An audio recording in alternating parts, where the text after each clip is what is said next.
Morning students, आज हम lesson 3 के अंदर बीज का परिवर्धन और बीज का अध्ययन करेंगे। तो देखो बेटा, आप सभी जानते हैं बीज का परिवर्धन, डेवलपमेंट ऑफ सीड, ये क्या है। तो आप सभी जानते हैं निषेचन के पश्चात बीजांड जो होता है बीज में परिवर्तित हो जाता है। इस प्रक्रिया को ही हम बीज का परिवर्धन कहते हैं। तो क्या बताया बेटा, बीज का परिवर्धन क्या है कि निषेचन के जो दोहरा निषेचन होता है उस दौरान क्या होगा कि जो प्रथम निषेचन के पश्चात बीजांड बीज में परिवर्तित हो जाता है। इस प्रक्रिया को ही हम बीज का परिवर्धन कहते हैं। आप सभी जानते हैं कि निषेचन के पश्चात भ्रूण कोश के अंदर भ्रूणपोष और बीज का निर्माण होता है। निषेचन के पश्चात जो भ्रूण कोश होता है उसमें एक तो बीज का और दूसरा भ्रूण का परिवर्धन होता है। तो बीजांड से बीज बनने के दौरान होने वाले परिवर्तन इम्पॉर्टेंट टॉपिक है। ये कई बार पूछा गया है बोर्ड एग्जाम के अंदर कि बीजांड से बीज बनने के दौरान होने वाले परिवर्तन लिखिए, या पूछा जाता है कि निषेचन से पूर्व या निषेचन के पश्चात बीजांड और बीज में क्या परिवर्तन होते हैं, क्या क्या चेंजेज आते हैं। तो इस पे काफ़ी क्वेश्चन पूछा गया है। तो बीजांड से बीज बनने के दौरान होने वाले परिवर्तन, तो बीजांड निषेचन से पूर्व होता है, बीज निषेचन के पश्चात होता है, अर्थात बीजांड ही बीज में परिवर्तित होता है। तो देखो बेटा, क्या डिफरेंशिएशन होते हैं। निषेचन से पूर्व बीजांड का भाग, निषेचन के पश्चात वो किसका भाग बन जाएगा बेटा, बीज के भाग। तो देखो, बीजांड व्रंत होता है। नीचे आपने देखा होगा भ्रूण कोश की संरचना में कि जो बीजांड व्रंत होता है वो किस में चेंज हो जाएगा बेटा, बीज व्रंत में। सेकंड, जो इसमें नाभिक होता है वो बीज में केवल एक धब्बे के रूप में शेष रह जाता है। बीजांड काय जो होता है वो किस में चेंज हो जाता है बेटा, परिभ्रूण कोश के रूप में।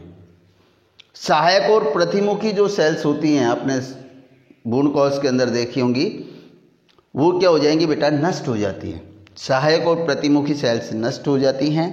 इसके बाद अंड सेल जो होती है वो किस में परिवर्तित हो जाएगी बेटा, भ्रूण में निषेचन के पश्चात। और केंद्रीय सेल भ्रूणपोष में परिवर्तित हो जाती है। इसमें दो इंपॉर्टेंट हैं, ये अंड सेल और केंद्रीय सेल। ये निषेचन के पश्चात भ्रूण में परिवर्तित हो जाती है और केंद्रीय सेल किस में बेटा, भ्रूणपोष में, त्रिसंलयन के बाद।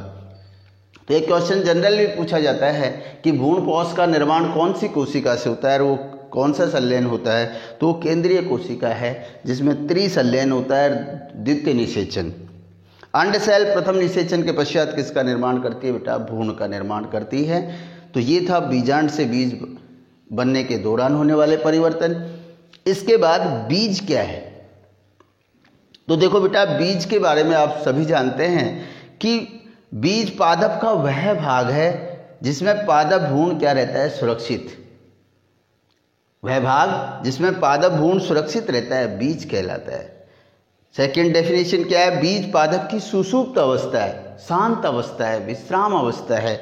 और थर्ड है, बीज पादप का वह भाग है जिसके अंकुरण से नवोद्भिद पादप का निर्माण होता है। अर्थात बीज वास्तव में एक नन्हा पादप है, लेकिन हम कहेंगे कि पादप की कैसी अवस्था है, ये सुषुप्त अवस्था है, विश्राम अवस्था है, रेस्ट अवस्था है। तो इसके बाद बीज के टाइप्स आते हैं कि हम भ्रूणपोष के आधार पर बीजों को दो भागों में बांटते हैं, अभ्रूणपोषी और भ्रूणपोषी। बीज पत्र के आधार पर भी हम बीजों को दो भागों में बांटते हैं, एक बीजपत्री और द्विबीजपत्री। आज दोबारा से रिपीट करते हैं आज के टॉपिक को, बीज का परिवर्धन। देखो बेटा, बीज का परिवर्धन क्या है, निषेचन के पश्चात बीजांड का बीज में परिवर्तित होना ही बीज का परिवर्धन कहलाता है। और बीजांड से बीज बनने के दौरान कौन कौन से परिवर्तन होते हैं, निषेचन से पूर्व और निषेचन के पश्चात। तो देखो, बीजांड, ये बीजांड के भाग हैं, ये बीज के भाग बन गए। तो देखो बेटा, बीजांड व्रंत, इसमें बीज व्रंत में चेंज हो जाएगा। निषेचन के बाद नाभिक एक धब्बे के रूप में शेष रह जाएगा। बीजांड काय परिभ्रूण पोष में चेंज हो जाएगा। सहायक और प्रतिमुखी सेल नष्ट हो जाती हैं। अंड कोशिका भ्रूण में परिवर्तित हो जाएगी, केंद्रीय कोशिका भ्रूणपोष में। इधर इसके बाद टॉपिक है बीज। तो बीज क्या है? पादप का वह भाग जिसमें पादप भ्रूण सुरक्षित रहता है, बीज कहलाता है। बीज पादप की सुषुप्त अवस्था है, विश्राम अवस्था है, रेस्ट अवस्था है।